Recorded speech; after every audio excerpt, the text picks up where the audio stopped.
Hello, everybody. Welcome back to yet another genre, guys. We are so happy to be here today with you, and we're glad, we are pleased as punch that you guys are enjoying us over on T3PO, as well as the members for WDW Pro's channel. Of course, you guys are our core audience, and we still love you greatly. However, we are quite happy about the added, how do I put this? The added bandwidth. The bandwidth that we've got on T3PO. And so I think that's the official word. That is. So keep the comments coming. We love to see them. We love you guys rediscovering us again. And in celebration of that, I've decided to go back to a familiar avatar again. So on that note, we are going to be talking today about, well, I think probably one of the oldest films that we have ever discussed. Wouldn't you guys say? This is black and white movie. No? Yeah, one of, that's for sure. One of, yeah. I think it might be it's 85 years old. Do we have something that's earlier than that? I can't remember that we do, actually. It's a movie that is set in the mythical and faraway land of India. I think you have to say India in that classic Raj way to do this. India. And this is Gunga Din. And I had never heard of this movie before talking with Lou and Lorn, but it was a romp, that's for sure, as you can tell from the poster there. It's funny. There are so many iconic, well, not iconic, but maybe common words that you used to hear in the lexicon of our language. You hear like, yes, sahib. You'd hear the word, where did the word Swami come from? All these sorts of things. And you kind of realize watching these older films where a lot of these classic type of descriptor words came from. And so this film was one of those, oh, I get it. I see why these words were in the lexicon for the longest time. Well, I think some of that is just because people were better educated. Okay. In 1939, school kids actually knew where India was, and not just as a source of action Jackson Bollywood movies. I'll have you know, everyone knows where Indiana is. Thank you very much, Lou. Yeah, he's in the Temple of Doom. So anyway, Gunga Din, the movie starring Cary Grant, Victor McLaglen, sorry, and Douglas Fairbanks. This was a wild ride, and I am going to turn it. Lorn, Lou, which one of you guys want to give a brief overview of this film?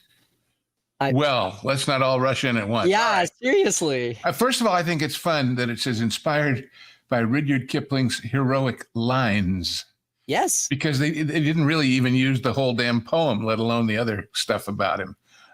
So I've seen movies inspired by a true story or by a novel, but lines, that's a pretty slim thing to build a movie on. But as we will see, it works.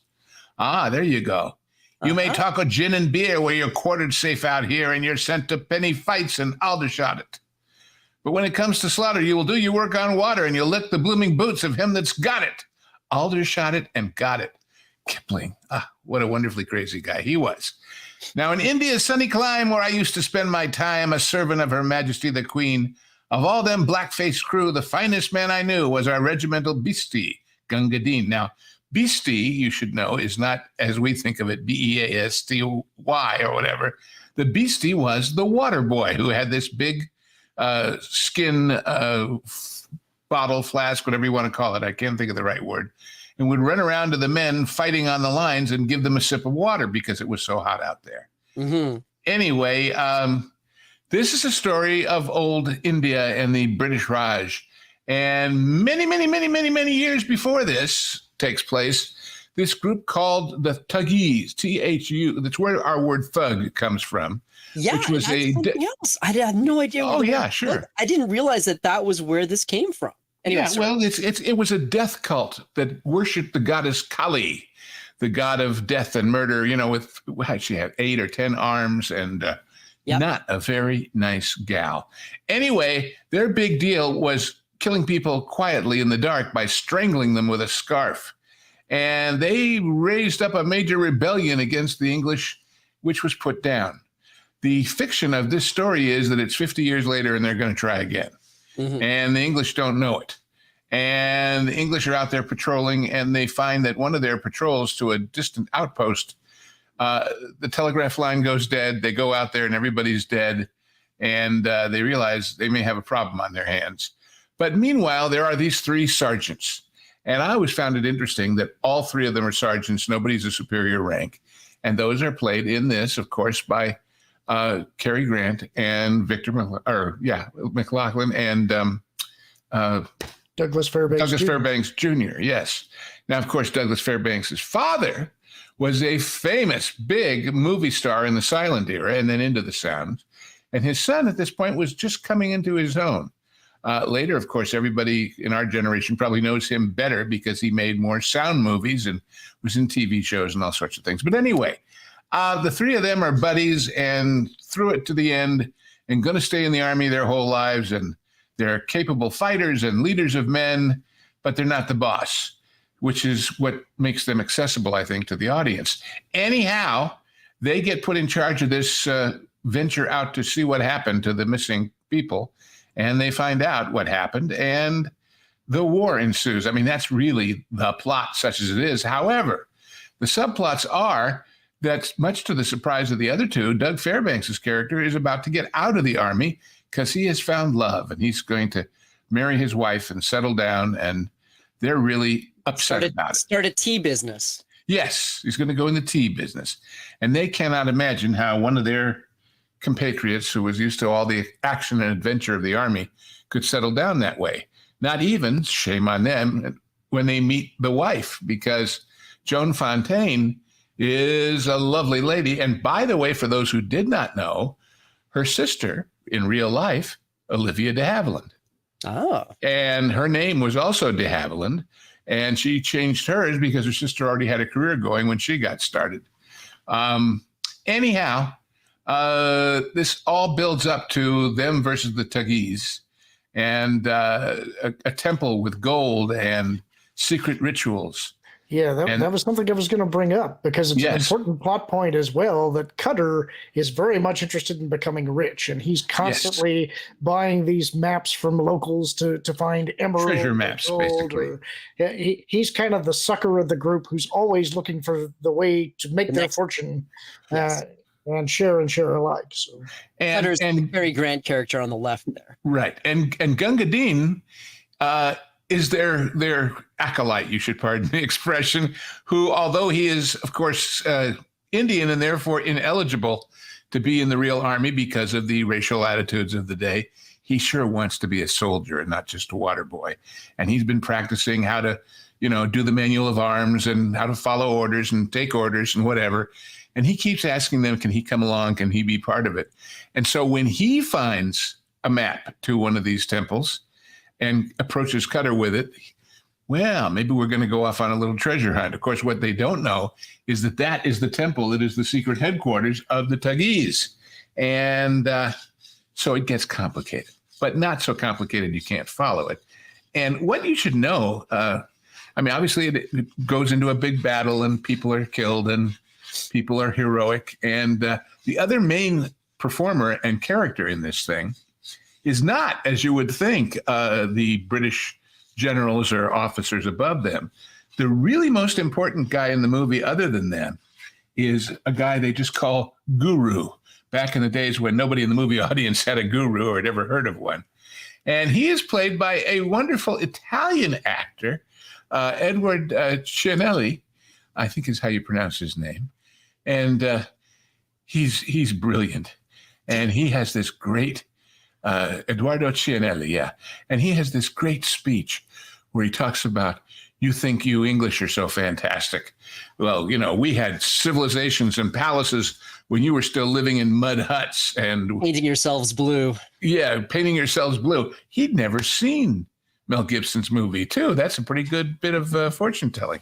Anyway, that's him in the middle there with the shaven head. And a bit of brown, and a bit of brown face. We got to talk. You got that picture that I sent you? Well, yes. Yeah, so, because most of you who've seen anything older than 20, 30 years ago will recognize this guy. He's always playing evil businessmen or mafiosa. And in this, he's absolutely unrecognizable. He had a very big career. But I found a picture that's a montage of all his various enactments, if you want to put it up when you get it. Let me pull it up just a moment. Yeah. Just because you'll never realize that's him when you watch the movie unless you see this first. And I know I'm kind of wandering off the plot, but the plot to me is kind of not the thing. It's a good guys win war movie, but the whole key to the movie is the characters. The whole key is their charm and their interaction as friends. And it should be pointed out as well that the title character, Gunga Din, is also not Indian. He's played by Sam Jaffe, born Shalom Jaffe, who, and that's Eduardo Cianelli. Did everybody recognize him now from all of those movies where he played shifty guys and mafia guys? I mean, well into late in his life, all ages. And anyway, Sam Jaffe, of course, later became so famous on the television series Ben Casey as Dr. Gillespie, the head of the hospital. And, well, now, am I wrong? Was it Ben Casey or was it Chamberlain? Casey.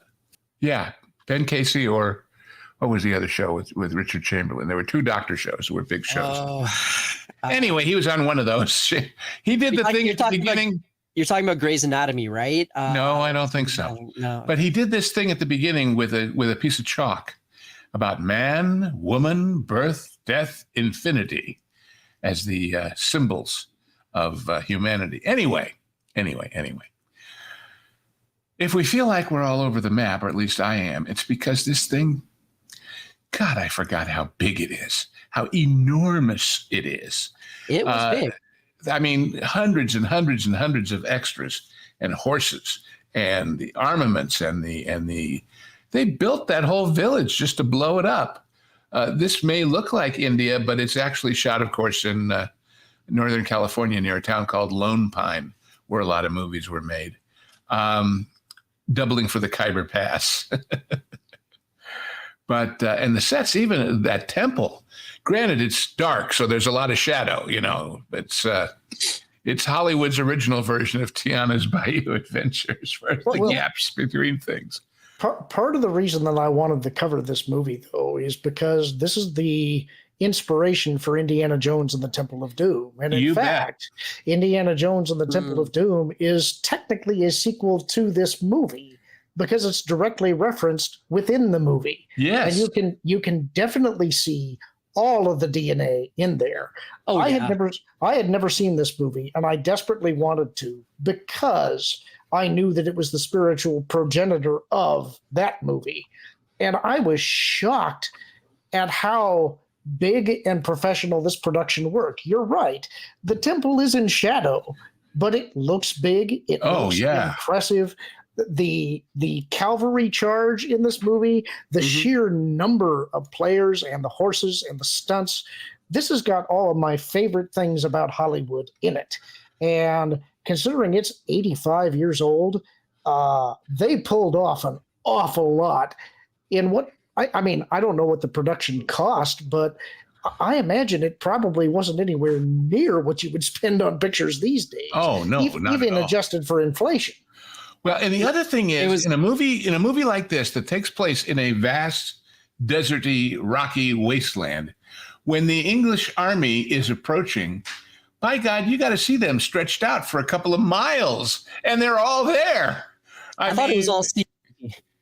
No, yeah, that's the point, of course. There was no such thing as CGI, and no such thing as those kind of special effects. And by the way, we should, here, the budget was $1.9 million, and the box office was $2.8 million. That's amazing. So, of course, that was 1939. So I wonder let's see. Somewhere there are these calculators to tell you what is that worth today. That would be interesting. Anyway, I wonder, could you go back to the photo of Guru real quick? Sure. With the guru himself, or the one with actor? him on the ridge there? Yeah, the one where he's with all the others. All right. Because there's something that I want to focus on in that picture. It's kind of small, but you can see it. Look at the man's eyes. This is why this guy played all of these villains. Look at those eyes. He honestly, Temple of Doom, he's a dead ringer from Malaram. The only thing he doesn't have is the headdress, but the eyes are exactly the same. Oh, and I read a story somewhere interesting about those eyes. This guy who directed this, George Stevens, is worth a movie of his own. And he was such an expert in everything about the movies, technically as well as creatively. Supposedly, Jaffe actually had relatively light blue eyes. And if they had used the standard film of the era for that kind of bright area, it would have washed out his eyes and you wouldn't have really seen them very well.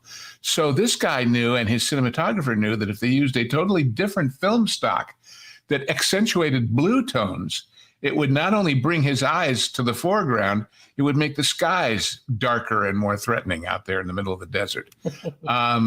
And he was nominated rather for best cinematography in black and white. In those days, by the way, they gave a separate award for color and for black and white. And it also, by the way, was remade as a kind of semi-comedy as Sergeants 3, which is the real name of one of Kipling's stories with Gunga Din. Mm-hmm. But it was made by Frank Dean and Sammy and Peter Lawford and Joey Bishop. And Sammy Davis played Gunga Din. And Sinatra was the Victor McLaughlin role, and Dean Martin was Cary Grant. That's the other movie that, of course, has a thuggy cult. Help, the Beatles movie. In the movie The Party, which is a hilarious movie with Peter Sellers as an Indian actor in Hollywood, the movie he's starring in when he's in Hollywood is Son of Gunga Din. And it parallels, it says parodies the bugle scene. What's the bugle scene? Well, remember that Gunga Din always wanted to be a soldier. So he's carrying around a bugle, even though he's not supposed to play it. But when the army is riding into a trap, he gets up on the hill and plays the bugle and warns them off and saves the day. The other thing, of course, in the indie movie is the bridge. Mm-hmm. Yep. That whole thing on the bridge, basically, you've seen it in 50 movies, but the first one was this one that did that whole shtick of this long suspension bridge over a deep chasm and people fighting over getting across it before it falls and kills everybody. Now that's interesting that people will like it or won't like it based on this recommendation. None other than Last Jedi director Rian Johnson listed Gunga Din as one of the 6 movies for cast and crew to watch before starting the production. Really? That's what it says. That's kind of interesting. I guess whatever he was trying to go for didn't work. Well, yeah, I would say so. This is certainly a better movie than that, but then almost anything is. His list of movies that he provided to the cast was actually a fantastic list of movies. He was that whole list was full of classics. So I don't think his tastes are bad when it comes to judging other movies, but when it comes to producing a Star Wars movie, he was not the right guy. And of course, the music in this is so good. And it's from a member of a very famous Hollywood music family. This is music by Alfred Newman, who, of course, born in 1900, died in 1970, and made umpteen movies doing composing, conducting, arranging. And then he had a few brothers and nephews that you may have heard of. Lionel Newman and Randy Newman was his nephew. So we ought to have Jonas here doing his impression in tribute. Yeah, no, but you're also forgetting his most famous relative, Alfred E. Newman. What a worry. Yeah, right. Boy, my jokes just aren't working today, are they? Oh, well, when he was 13 years old, he was on the vaudeville circuit, billed as the marvelous boy pianist. And he was allowed to conduct the orchestra. So somebody who started out playing piano and vaudeville and wound up impressing Fritz Reiner, the conductor of the Cincinnati Symphony, and getting a guest conducting shot. When he was 19, he was full-time conducting on Broadway for Gershwin and Richard Rodgers and Jerome Kern. And Irving Berlin invited him to conduct his score for the film Reaching for the Moon in 1930. And things went on from there. And he wound up being basically the boss of the music department at 20th Century Fox originally. And Chaplin hired him, everybody. He became Goldwyn's favorite composer. And he became a very, very big composer. He and Korngold were the two big swashbuckling composers, really. Korngold was actually the one that I thought may have done the score for this one. But yeah, well, no, this was a little too soon. He didn't get here until a little later, escaping from the Nazis. Let's see. He got his first Academy Award for Alexander's Ragtime Band in 1938. And this same year that he did this, 1939, talk about a sea change, he also did Wuthering Heights with Laurence Olivier and Merle Oberon. And in 39, he did, now that's interesting. In 39, he did both Gunga Din and Beau Geste. Two different deserts, but the same idea. Anyway, he did the Hunchback of Notre Dame with Charles Laughton, The Robe, The Greatest Story Ever Told. And he actually, believe it or not, wrote the 20th Century Fox fanfare. I can see that. You know, when I was watching this movie, I know Lauren, Lou, you guys saw a lot of Temple of Doom in there with good reason. I saw Temple of Doom mixed with a little bit of Three Stooges with Looney Tunes music in the background. Like those were my overwhelming impressions when I was watching this, because you had the action, you had the adventure, you had the three main characters also acting, well, pretty goofy at times. And you had things like using an elephant to stage a jailbreak. Yes. All sorts of kind of pretty much wacky stuff. And so the way that that's why I think it's such fun, because everybody watching this movie can imagine being in the same patrol with these guys and having them be a great comrade in arms, because they're fun, because they're not grim about this terrible situation they're in. Well, also in a little, I think a little bit it kind of reminds you of guys you might have palled around with in high school. Yeah. When you have those tight bonds and you don't quite imagine what life is going to be as a grown up yet, because you're not really thinking about meeting a girl and falling in love and breaking up the group. And so when that happens to Ballantyne, Cutter and McChesney are just horrified at the idea that it's going to break up their friend group. It's like they're committed to the Army, but they're committed to the Army because it's fun. They're doing it with their best friends and they're having these adventures. It's like the modern day equivalent would be when you're talking to your friends about going backpacking in Europe, And so when they're introduced, you get that kind of a slapstick humor. You get a kind of unbelievable fight scene that is the first one is not particularly well choreographed, but it tells you immediately who each of these guys are, and it's a great introduction for them. Yeah, well, very true. And you can see, there were little moments throughout the movie where they really portrayed that sense of camaraderie very well. In particular, when they were spoilers, I suppose. Well, basically, when they were trying to get Ballantyne to return to the Army, let's put it that way. And it was McChesney, who was being played by Victor McLaglen, and Douglas Fairbanks Jr. They just had this moment where McChesney was trying to get Ballantyne to basically reconscript. And they played it with bickering. They played it with, sort of forced bravado and all that. But then at the same time, Victor McLaglen's expressions, his smile, his facial expression when Ballantyne finally kind of gave in and re-signed up, they really spoke volumes. They were really well done, and it was a really high caliber, like it was a moment of heartwarming friendship in the midst of a film which was sometimes not taking itself too seriously. But the thing that they took seriously was the bond of friendship between all three of them, and that came through in all of their interactions, which was really impressive. Well, the other thing is, a lot of movies try, a lot of what we might call in general a war movie, which this kind of is,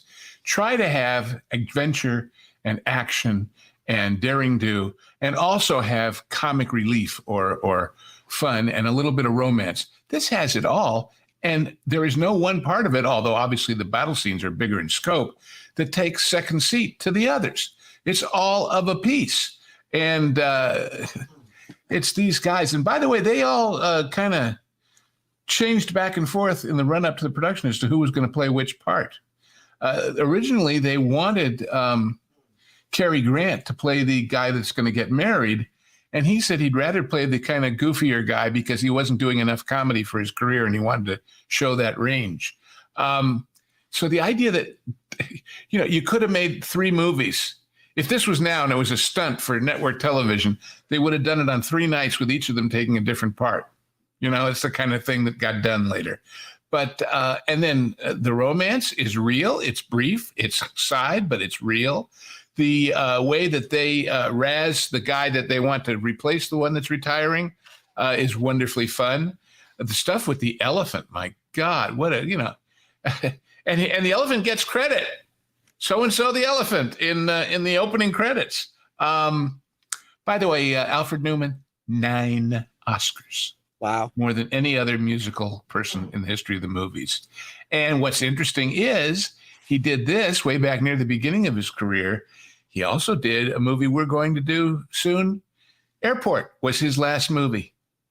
And we all know that stirring theme and how wonderful it is. So quite a guy. But the other guy I really wanted to dive into is George Stevens, the director of this thing. Okay. This guy, wow, what a craftsman he was. And he stuck up for his movies, When they wanted to cut things, he wouldn't let them. When they wanted to change things, he stuck it out. And he got the DGA award 3 times, and he was president of the Academy. He got the D.W. Griffith Lifetime Award from the DGA. He made, how's this for a range? Swing Time with Fred Astaire and Ginger Rogers. Gunga Din, Woman of the Year, which is a battle of the sexes comedy of a movie. A Place in the Sun, that used all kinds of things in close-ups and editing that nobody'd ever used. And Shane, it's as this person I'm reading put it, a distillation of every Western cliche that managed to both sum up and transcend the genre. And then, of course, perhaps his biggest film in his later years, Giant in 1956, which was famously the end of the very short career of James Dean, who died right after it was made. Anyway, he starts off at a little playhouse in Oakland, California, and goes on the Keith Orpheum circuit. And his parents got work in movies. His father appeared in Citizen Kane and Little Caesar and Public Enemy and Little Tiny Parts. And anyway, this man, he really, really understood camera and editing in a way that I don't think very many people really did. He started out, believe it or not, doing Laurel and Hardy comedies. And he said that he learned from them. I believe that. It said he learned from them the interplay of relationships between, quote, the one who is looked at and the one doing the looking. That's an interesting observation, huh? That is. And Oliver Hardy said about the movies they did with him, he said, we did a lot of crazy things in our pictures, but we were always real. And God, stars asked for him, Katharine Hepburn asked for him. And then to do Astaire and Rogers, it's like not everybody can do those things all at once. That's pretty impressive. And they say that he patterned the walk he gave Fred Astaire in that movie after Buster Keaton's walk. So this was a guy who understood all of these different genres and these different styles and how to take the best of all of them and synthesize it into a new blend and something that worked. That whole thing with the crowds. Somebody who can direct an intimate scene and a massive movie like this. Oh, here you go. Because of him being improvisational on the set and making the movie much bigger than they originally wanted it to be at the studio. That's why the shooting schedule for this thing went from 64 days to 124 days. Wow. And just shy of 2 million, of course. And at that point, when he was making this movie for almost 2 million, very few movies had ever grossed more than 5. And since you needed about 2.5 times cost to break even, that was suddenly, well, it's like spending 400 and thinking you're going to make a profit, which doesn't happen, as we've learned. But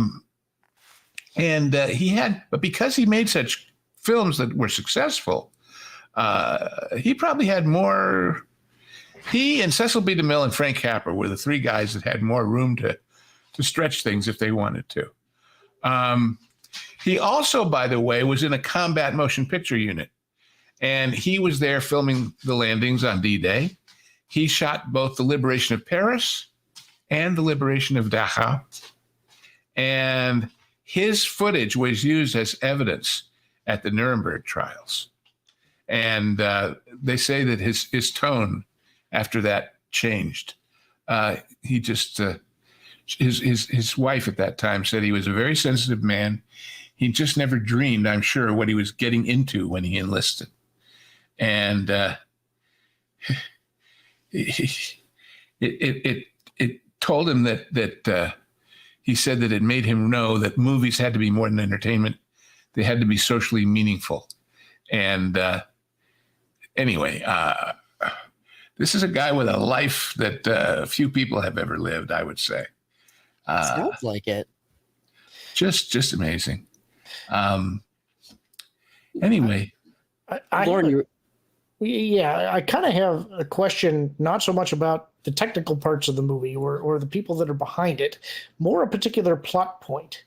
And I wondered if you guys saw it the same way that I did. The poem, as I recall, it's not a particularly long poem, and I don't think it actually deals with the plot as it exists in the movie. That's mostly an invention. It's talking about the hard life of the service and the Bisty Gunga Din and why he's a better man than them that are enlisted, because he does go through this hard-fought stuff and does it sort of with a smile. In the poem, I picture him as younger in the poem. Obviously, in the movie, he's older, but I feel like he's portrayed as somewhat simple, as though perhaps he's has some mental disability. I don't know if that was intentional or if I'm just misreading that. Did you guys get that impression? Yeah, I mean, I would say that looking at the poem that Kipling wrote, and I guess even just the idea of a Bisty who wants to be part of the army. Again, going back to what I was saying before, you can see a lot of things like classic movie tropes originating in this film. And that includes, I think, the one where you've got the sort of the enthusiastic sort of young outsider who wants to join either the organization, whatever it may be. And so all of that put together would lead you to assume that Gunga Din would be a younger kid, like a boy, a teenager, or something to that effect. I don't know. I don't know if really? I can see that, but I also can see it colored by things like all of the young kid. There have been a lot of movies with people with either mental disabilities or simple-minded. They're kissing up to the hero, But to me, what this movie says is this guy may be poor and maleducated and basically, I mean, he's not just an Indian guy working with the army. He's in a pretty low job, But the fact that he has this aspiration is what makes his life important to him. And what gives, and remember, when they need somebody to find out stuff that's going on, he knows because nobody pays any attention to him. He sees things that other people don't see because they don't consider him worth hiding from, if you will, when they're doing something wrong. I agree with that. I think the point that I was making, though, is that there's almost an innocence about him. That feels like a childlike kind of innocence. And I thought that was kind of that's an interesting portrayal for that character. And I think that's why they see him as the better man, especially given the climax of the movie. Yeah. And right. Since we're talking about it, since he's essentially the title character, my first experience with Sam Jaffe was actually from Bedknobs and Broomsticks when he played Bookman. But I wondered if you would have any additional stories about his career. Well, I can certainly find some, but we have this thing called the internet now, and it's just interesting to me because he's not the three focus characters are really the leads that we talked about, and yet this movie doesn't work without Gunga Din, even though he is essentially a secondary character. He moves the plot along, but he's not the lead. Yeah, that's true. And of course, he was in The Day the Earth Stood Still as the scientist, and there was some controversy about that because apparently he was kind of on the fringe of the blacklist, and the studio wasn't sure they wanted him in the movie, but the people making the movie insisted. And of course, he's in Ben-Hur, and he's the High Lama in Lost Horizon, which was right after this, the original, the Capra version. Anyway, this is another New York acting and theater. It says here his closest friends growing up in New York were Zero Mostel, Edward G. Robinson, Ray Bradbury, and Igor Stravinsky. Wow. How's that for an atmosphere to grow up in? Wow. Could you be anything other than at least artistically sensitive if you grew up with those people as your buddies? And by the way, he was 47 when he played Gunga Din. Yeah. And so, but you know what? I'm still going back to what Lorn said. The more that I think about it, the more I feel, I wonder what this movie would have been like if you had a younger kid in the role of Gunga Din.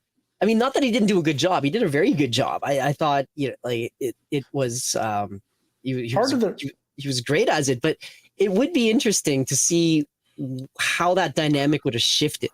Well, part of the reason that I had this impression is right from this very scene right here, where he's standing at attention. He's been caught because while they're drilling out in the main courtyard, he's on the side of this building going through the drill himself, even though he's not really supposed to be doing so. Yeah. And he has essentially lifted a bugle from someone. And Cutter catches him and sees him doing this, but passes no judgment on him. In fact, he lets him stand at attention and show him as he goes through the drills. But when he first gets caught, he hides the bugle behind his back like a little kid. And I just wondered if he had that in mind, if he played this role deliberately in a sort of childlike way, because that's sort of how he acts. He worships the idea of being in the service and having the uniform and being a respected man. But he's also just entirely innocent to my eyes. And I thought that was a really interesting portrayal for the character. No, there's definitely an innocence there to the portrayal, 100%. Well, I wonder if he saw that as a way of bridging the guy to the audience out there, in the sense that you could care whether he got to be a soldier or not more if he seemed like a sincere, innocent guy without a lot of complication to him, as opposed to if you just read the story on paper and didn't get into the characterization, he could have just been seen as a guy who was looking to social climb his way out of the gutter by getting in the Army. That's true. There's a couple different ways you could interpret it. Plus, you have to remember that, as I say about all these older films, nobody out there in the audience has ever been to Lone Pine, California, where they shot it, let alone to India, or probably has any personal relationship, even at that time, with somebody from that country, let alone this guy. I don't know, they don't specifically mention it, but it seems like he's in the lower caste or whatever. So it might have been his way of saying, this guy's got to be important to them, but he's got to be important to the audience too, so that they can take part in the admiration for him at the end when he's made this sacrifice for the good of the Corps. One of the things that impressed me about this movie was just the sheer scale and the quality of the performances. That when you get into the battle scene at the end, it is huge and it is epic. And like Hangry said, they're not doing this with CGI. They're not doing this with blue screen. This is guys really on horseback doing this stuff. And it's dangerous, damn it. And there's guns going off and bombs going off. And listen, folks, if you've never seen this, let me tell you what it's like. It's in its own time and in its own way, every bit as big as those huge battle scenes in Lord of the Rings. Yeah. Every bit. That's a good point. Right down to the elephants doubling for the crazy monsters among the troops in Lord of the Rings. I mean, it's really that enormous. Plus, the fact that it's over this huge, wide swath of territory, it's a big, huge battle happening in an isolated pocket of an even bigger, empty desert world around it. And that's where I come back to Stevens, because in the wrong hands, it could look like if we were in close-up, everything is busy and bustling and people are dying. But if you take 2 steps back, you can see it's just a little tiny set in the middle of nowhere. You never get that impression with this. And you get all the way back and see where it's all happening. And the use of angles, the use of they're in this temple and therefore up on a little bit of a hill. But even the gradation between the roof of the temple where they're hiding from the bad guys who are taking pot shots at them and where they're way above the battle taking place with the army. You never lose track of where you are.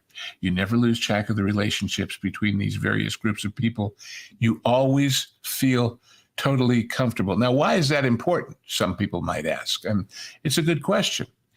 It's important not because in order to understand what happens in the movie and who the good guys are and how it comes out, you need to understand, well, so-and-so's division was over here and Grant's second line. That doesn't matter. What matters is that not take you out of it. What matters is that you feel so totally comfortable that it's all going to get where it's going in the end, that you can just take your attention and have all that happening in the background, have it give the importance to the individual character's behavior, have it give the scale and the scope and the whole situation to you, but not make you have to, oh, wait, I can't watch Cary Grant shove this guy because I have to see what those guys in that platoon are doing with that machine gun. You know what I mean? It becomes second nature because of the skill of the filmmaking going on. And that's about how you shoot it. That's about, you got to have some darn good assistant directors directing all those guys down there, which is what ADs do on a show like this. There's probably half a dozen of them. And waiting, no, not yet. Wait now, because you know that your move is in sync with another move on the other side of the battlefield. But it all comes together and works. Well, on that note, this is just brilliant movie making. It just is, and it's not the kind that says, "Oh, look at the brilliant movie making" to anybody but a nerd like me. But it is. If it wasn't that good, you wouldn't care as much about the characters in the story either, because you'd be, yeah, but what about? Yeah, but what about? You know, all those what abouts that people are finding, like, how come if they're twins who haven't seen each other in years, they have the same hairstyle in the new show? That stuff can't happen here, because even if some of those discrepancies occur, the whole movie is carrying you along so well that you wouldn't stop and notice. That's what great movie making is all about.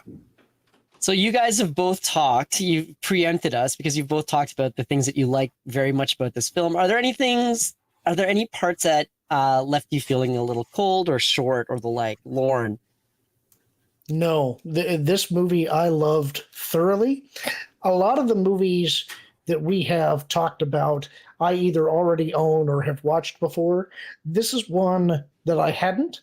I will buy this movie. And if you like these kinds of adventure movies, if you're into those kind of things, You cannot go wrong by watching this. I would recommend this to anybody who likes that kind of classic adventure cinema. And their families. Yes. And their grandkids. And if you own it, and by the way, Lorn, me too. I'd heard about it for years. I'd seen pieces of it. I'd never watched it all the way through, and I'm going to own it too. So there's two. You never watched this all the way through, Lou. I somehow missed it. I was shocked to find that I had. Wow. But so, this might be the first time that we've ever watched, all three of us have watched a film for the very first time. And I'll say this about things, quote unquote, I didn't like. Nothing I didn't like is inexcusable. And by that, I mean, the only parts of it that are a little long in the tooth and a little kind of, I don't know, phoned in are the prejudices and racial whatevers of the era, which I'm not objecting to on a moral basis. I'm just saying, I know all that and it doesn't matter. Of course, it's a product of its time. No trigger warnings. And it's fine as a product of its time. I don't need a trigger warning on this movie. There are people out there, sadly, who are so limited in their understanding and appreciation that they would. I will say that. So some people, if that's your kind of thing, you may not like it. And here's the counter argument that I would make to that is that if you're going to take that view, it should be of note that Gunga Din is the hero of the movie. Yes, he is the one that everybody grows to respect and love because of the actions that he takes in this movie. Which literally save their lives. It's not just an abstract moral, he's a better man than I am. Remember, when they're saying that, he's dead, and you're not, and that's why. And not just saving the lives of our three main heroes, but saving the lives of the entire British regiment, basically. I would say further than that, because if this was the start of a nationwide Thuggee uprising, there'd be a lot more people killed than just that one group of army guys. A lot of men, women, and children in the towns and the villages and the seaports and everything else. They briefly give you a sense in the discussion of it of how hard it was to put it down when it happened 50 years previously. So this is not a fight one battle and one side wins and one side loses and everybody shakes hands and walks off the playing field kind of thing. There's a couple other things that I would mention just quickly in passing that relate to Indiana Jones and the Temple of Doom. Yeah. In the dinner scene, there is a reference from Captain Blumbert, who talks about the first time that they put down the Thuggee cult. Basically, before Temple of Doom, they're talking about Gunga Din. So that would be in Temple of Doom, the third uprising of the Thuggee. But there are also character names that tie back to this movie as well. So you can infer that they had relationships to the people that are in this movie. They are directly related. And that sort of explains how some of them came under the sway of the Thuggee cult. Yeah. Of course, just so in case if anybody's worried, this movie, no monkey brains, I promise. Well, you guys have both given some pretty glowing reviews on this, and I agree with a lot of it. The one question that I had, and this isn't me saying this is something I disliked about the movie, but the only question I had is, at the end of the film, what happened to the guy's fiance? He re-enlisted, right? Yeah, I guess she's going to have to find another guy. Ah. Unless she wants to be an officer's wife. I don't know. True enough. Well, bear in mind, this is a little bit like Treasure Island in a way.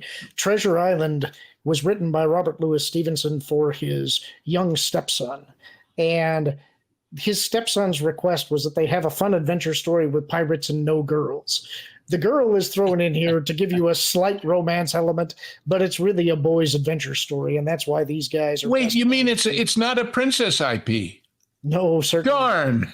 That was strange. Oh, can we all say a small prayer of thanks to the God of cinema that he didn't let Kathleen Kennedy get hold of this and put a chick in it and make it gay and lame?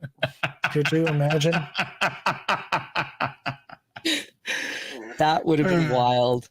Well, guys, thank you very much. I think this was my impression is that this was a rousing success. It was a film that we all really enjoyed, and a film that I hope you guys who are watching this enjoy as well. Have you seen Gunga Din? Are you a fan of the Kipling poem? Are you a fan of the Rat Pack movie? Are you a fan of this movie? Let us know your thoughts down below. Give us your comments. If you go out and see it, let us know as well. We'd love to get your feedback, especially if it's something that we've recommended. And again, thank you so much for following us. Thank you so much for watching. Thank you for also watching us on T3PO as well when our videos go public. That's really exciting. And we have a bit of a special, exciting treat coming up for you guys. It's special. Whether it becomes exciting or not remains to be seen. Lorn and I are skeptics, but we'll see. Well, we are going to be doing a crossover with the Lost Guys, and you're just wait till you see what movie it is. Some here may not know what the Lost Guys are. Why don't you explain it briefly? So over on That Park Place, myself, Nolan, Thunder, and Martin are kind of going through various lost media subjects, things like the Reebok pump sneakers, the McDonald's Land characters, video games that you might not have seen of. We just did a video most recently on the 1995 Power Rangers movie, which kind of sidetracked into a discussion of the franchise as a whole. So it's basically looking at stuff that kind of was forgotten, shedding a spotlight on it to see whether it should stay forgotten or if maybe it should be brought back. And I'm nodding too, Lorn. Yeah. So all that to be said, we'll be joined by Martin and Nolan Thunder next week, and it's going to be a rip-roaring panel, I'll tell you that. And we should say, in our very best friendship way, this is a Hangry Tables production. Yes. It's not the subject, which should we tell him or not? I don't know. I don't want to scare anybody away. Maybe it would.